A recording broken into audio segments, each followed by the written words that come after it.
He gave a double doozy of a press conference today from Mar-a-Lago. Over 72 minutes, he covered all the big issues, including his plan to rebrand the ocean itself. The Gulf of America, what a beautiful name. Yes, what a beautiful name you spent 2 seconds thinking of. He still has no health care plan. He stayed up almost all night drinking Diet Coats to come up with the Gulf of America. We're going to be changing the name of the Gulf of Mexico to the Gulf of America, which has a beautiful ring that covers a lot of territory. Trump just declared war on the windmills. Yes, you read that correctly. Not content with tilting at metaphorical windmills, he's now convinced that actual wind turbines are driving whales crazy. Who knew Don Quixote was his role model? Before we move on, I'd like to ask you a small favor. If you appreciate this content, please take a second to like this video and subscribe to the channel. Over 98% of you watch the videos without subscribing. It costs you nothing, but it makes a huge difference to us. So, did you click the subscribe button? Great, thank you so much. Now, back to the video. But that's not all, folks. The man who once stared directly at a solar eclipse is now an expert on renewable energy. He's got some choice words for those ugly wind turbines. Spoiler alert, he's not a fan. I guess he prefers his air pollution the old-fashioned way, belched out by coal plants. The windmills are driving the whales crazy. He would know.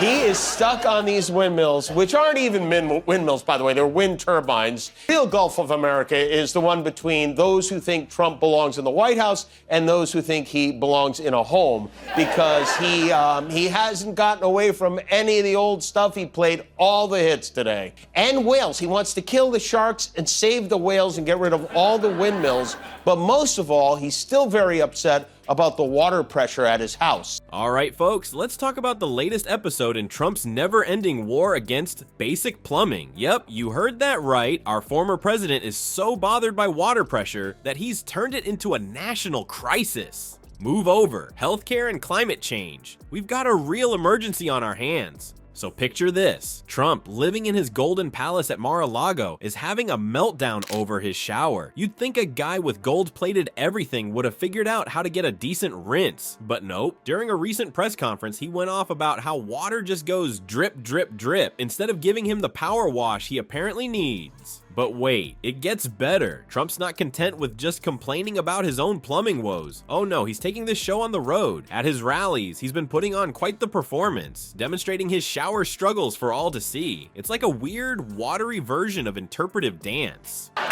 And they want to do, no water comes out of the shower. It goes drip, drip, drip. They also want to go back, and they have already started that, to when you buy a faucet, no water comes out, because they want to preserve. Even in areas that have so much water, you don't know what to do. It's called rain. It comes down from heaven. And I'll just say it again. If this deal's not done with the people representing our nation, by the time I get to office, all hell is going to break out. Thank you very much. Look at me. I'm Trump, and I can't get wet. Maybe he's worried about his spray tan washing off.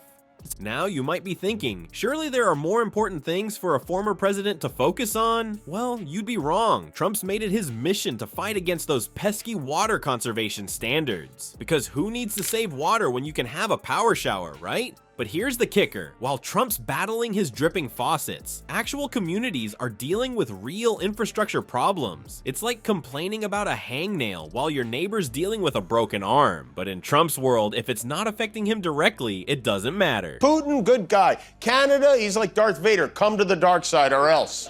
Trump today suggested he'll consider using economic force to get Canada to become part of the United States. Guys, we're here in Greenland. This is the founder, 1721. That yellow house with the red top, that was his original spot. That's where he moved. This is where it all started out here. Which seemed like a joke the first time he floated this idea, but this time he isn't just talking about it. He sent his son there to inspect the merchandise. So what's Trump's brilliant solution to this dire national emergency? Simple. Just get rid of all those pesky water conservation standards. Problem solved. Never mind that these standards have actually been pretty effective at saving water across the country. Who needs sustainability when you can have a high-pressure rinse? Well, folks, it looks like our favorite real estate mogul turned politician is back at it again. And this time, he's not just looking to buy a measly tower or a golf course. No, Trump's got his sights set on something a little chillier. Remember when Trump tried to buy Greenland back in 2019? Well, apparently he's still not over it. It's like that ex you can't stop drunk texting at 2 a.m., but instead of a person, it's an entire country. And instead of drunk texting, it's, well, actually, with Trump, who knows? So what's the deal with Greenland anyway? Well, it turns out it's not just a giant ice cube floating in the Atlantic. It's actually a pretty big deal strategically. We're talking access to the Arctic, natural resources like gold and uranium, and even those fancy rare earth elements that make your iPhone work. No wonder Trump's drooling over it like it's the last Big Mac at Mar-a-Lago. But here's the kicker. Greenland isn't exactly rolling out the red carpet for Trump's advances. In fact, their prime minister, Muteyargede, had some choice words for our wannabe country collector. He said, and I quote, "Greenland is ours. We are not for sale and will never be for sale." This morning, the National Weather Service put out this colorful warning. They drew a weird-looking sideways tooth over the affected areas and said important damaging winds also expected outside of magenta outlined areas. Maybe he wants to buy Greenland so he can put Don Jr. in charge and leave him there forever.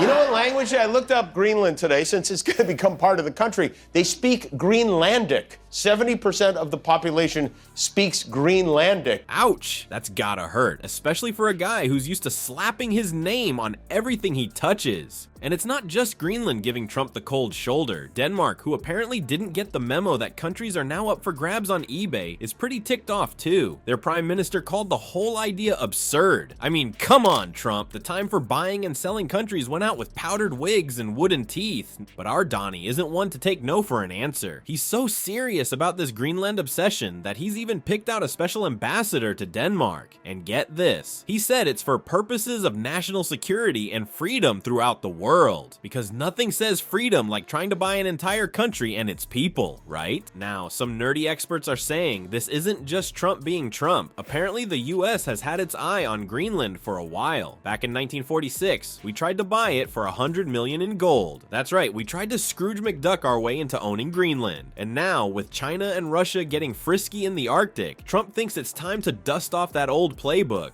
Looks like our favorite real estate mogul turned politician is at it again, folks. Trump's not content with just trying to snag Greenland. Now he's eyeing Canada too. Apparently, he thinks our neighbors to the north would make a great 51st state. Can you imagine? He even referred to Justin Trudeau as the governor of the great state of Canada. I guess in Trump's world, countries are just like Trump Tower acquisitions. If you like it, why not buy it? But here's the kicker. While Trump's playing Monopoly with actual nations, the rest of the world isn't having it. Remember how Greenland's PM shut him down? We are not for sale, they said. Ouch, maybe someone should tell Trump that countries aren't like properties on a game board. But hey, at least he's consistent. Whether it's hairspray or entire countries, Trump always wants more.